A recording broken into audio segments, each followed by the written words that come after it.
Imagine a universe where time moves forwards and backwards, where you can be in two places at the same time, where simply looking at something changes everything. Imagine a universe where you create the reality you experience.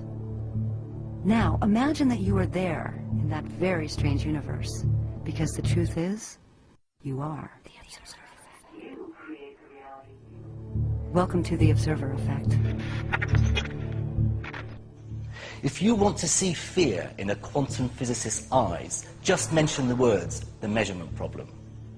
The measurement problem is this: an atom only appears in a particular place if you measure it.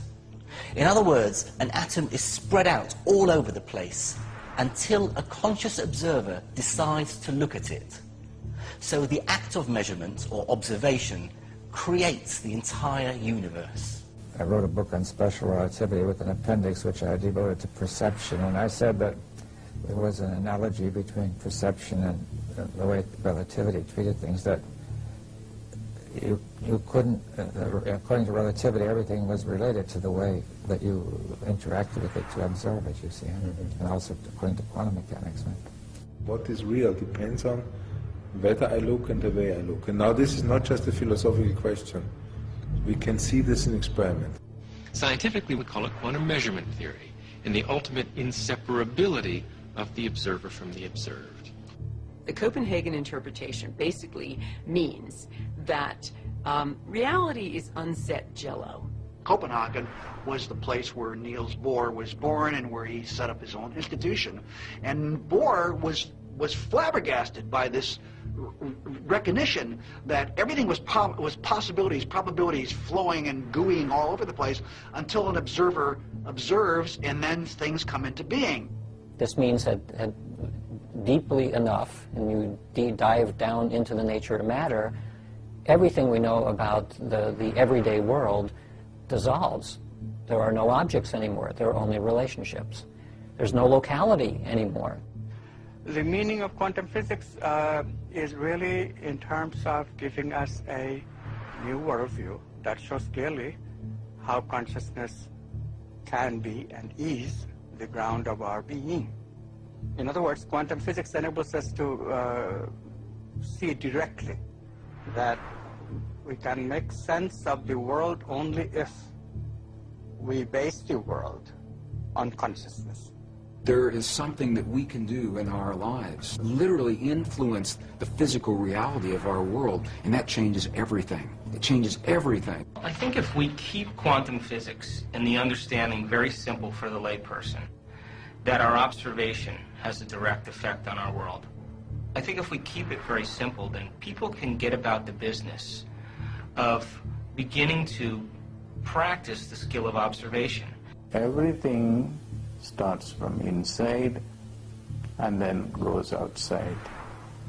So you are not pulling things from outside, you are really putting things outside from inside. It is very easy.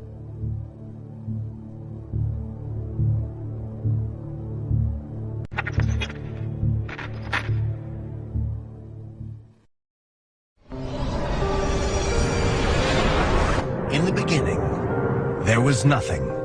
Somehow, out of this nothing came everything. Out of this vibrant nothingness, matter, energy, space, time, consciousness, mind emerged, came out. How is it that something as unconscious as the matter of the brain can ever give rise to something as immaterial as an experience? If you want to see fear in a quantum physicist's eyes, just mention the words, the measurement problem. The measurement problem is this: an atom only appears in a particular place if you measure it. In other words, an atom is spread out all over the place until a conscious observer decides to look at it. So the act of measurement, or observation, creates the entire universe. Only conscious beings can be observers, then we're intimately hooked into the very existence of reality. Without us, there would just be this expanding superposition of possibilities with nothing definite ever actually happening. Out of millions and millions of blobs of energy and light, photons and electrons, they make up this imaginary three-dimensional solid world, which doesn't exist at all according to relativity or quantum mechanics. Anytime we attempt to look at particles beyond a certain level, the very act of observation changes things. And in addition, the more you look at individual particles, the more you realize that there is no such thing as one electron.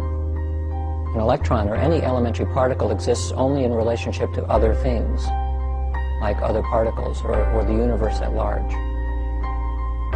This means that deeply enough, when you dive down into the nature of matter, everything we know about the everyday world dissolves. There are no objects anymore. There are only relationships. There's no locality anymore. There's no time anymore. The more you look at something in detail, in what we think of as solid matter, the less and less solid it begins to look.